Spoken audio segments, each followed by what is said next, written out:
Bonjour à tous, bienvenue, c'est la revue de presse, c'est une première.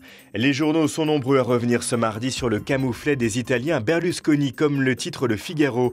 57% des Italiens se sont rendus aux urnes pour rejeter avec près de 95% des suffrages exprimés tout retour au nucléaire, la privatisation de l'eau et la loi sur l'immunité judiciaire qui autorisait Berlusconi à ne pas se présenter devant les tribunaux. Une défaite cuisante et un nouvel avertissement pour Silvio Berlusconi, titre La Croix.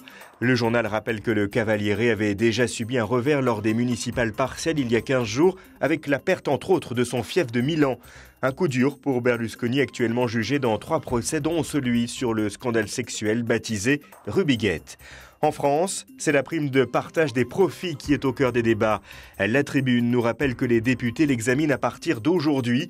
Cette prime est destinée aux salariés travaillant dans des entreprises de plus de 50 salariés dans laquelle les dividendes accordés aux actionnaires ont augmenté. Un dispositif qui est loin de faire l'unanimité. La prime de la discorde, titre ainsi Le Parisien aujourd'hui en France. Rarement une mesure aura concentré à ce point toutes les critiques, nous dit Le Quotidien. Le patronat accuse ce dispositif de mettre en difficulté de très nombreuses entreprises. Les syndicats, eux, dénoncent une mesure aux multiples effets pervers qui se soldera par des hausses de salaire à 2 vitesses. Et pourtant, un salarié sur 4 est dans une branche dont la grille salariale démarre sous le SMIC. Ce sont les Échos qui nous le disent. La situation des grilles salariales de branche par rapport au SMIC s'est fortement dégradée à la suite de la hausse de ce dernier au 1er janvier, peut-on lire. Et ce n'est pas fini. La situation va encore s'aggraver avec la revalorisation du salaire minimum attendu d'un mois à l'autre. Un problème qui ne concerne pas vraiment les grands patrons. L'Humanité s'intéresse ce mardi au CAC 40, le club des assistés, c'est son titre. Le quotidien revient sur les principaux dirigeants de sociétés cotées en bourse qui ont empoché en 2010 l'équivalent de 18 300 RSA annuels, ironise le journal.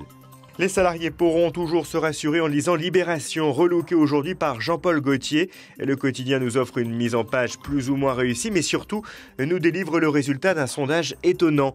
Plus de la moitié des Français pensent que l'entreprise favorise le flirt et la joyeuse cabriole, témoignage à l'appui. Dans cet article intitulé « Rendez-vous sous le bureau », nous apprenons que la hiérarchie stimule les fantasmes. Pas de quoi s'indigner.